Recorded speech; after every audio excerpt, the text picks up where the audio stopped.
Hello అండి అందరికీ. అందరూ ఎలా ఉన్నారు? బాగున్నారా? అందరికీ కూడా శ్రావణ మాసం శుభాకాంక్షలండి. అందరూ కూడా శ్రావణ శుక్రవారం పూజ బాగా చేసుకున్నారని అనుకుంటున్నాను. నేను కూడా బాగానే చేసుకున్నానండి. కాకపోతే కొంచెం హడావుడి అయిపోయిందనమాట. ఉదయాన్నే అయితే ఈరోజు అస్సలు మెలుకు రాలేదు. ఈరోజు అసలు వీడియో కూడా ఏం తీయలేదండి. అందుకే కొంచెం చిన్న షార్ట్ తోటి మీ అందరికైతే ఈరోజు పూజ ఎలా చేసుకున్నానో నేనైతే చెప్తాను. ఉదయాన్నే నేనైతే లేచేసరికి 6 అయిపోయిందండి. అస్సలు మెలుకు రాలేదండి. ఎందుకు ఉదయాన్నే లెగుద్దాం అనుకుంటా పడుకున్నాను. నైట్ అస్సలు నిద్ర పట్టలేదు. నాకు ఏదన్నా పండగలు అలా ఉన్నాయి అనుకోండి, ముందు రోజు ఉదయాన్నే లెగవాలన్న టెన్షన్ తోటి నైట్ అసలు నిద్రపోను అనమాట. ఇంకా అలాంటిది ఉదయాన్నే అసలు మెలుగు రాలేదనమాట.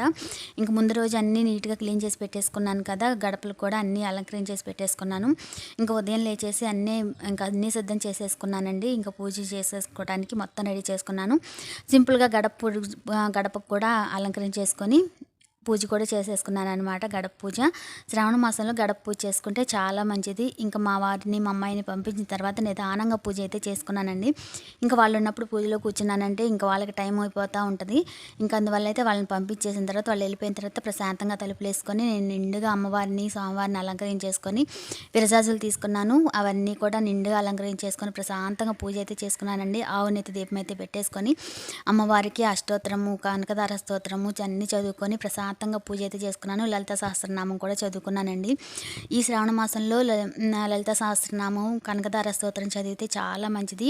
3 పూట్ల కనకదార స్తోత్రం చదవటం వల్ల మన ఇంట్లోని ఆర్థిక సమస్యలన్నీ తొలగిపోతాయండి. వీలైన వాళ్ళు తప్పకుండా కనకదార స్తోత్రం చదువుకోండి. నేనైతే ఈ నెల రోజులు కూడా నాన్ వెజ్ తినకుండా కనకదార స్తోత్రం చదువుతున్నాను. తప్పకుండా అందరూ కూడా వీలైన వాళ్ళు చదువుకోండి.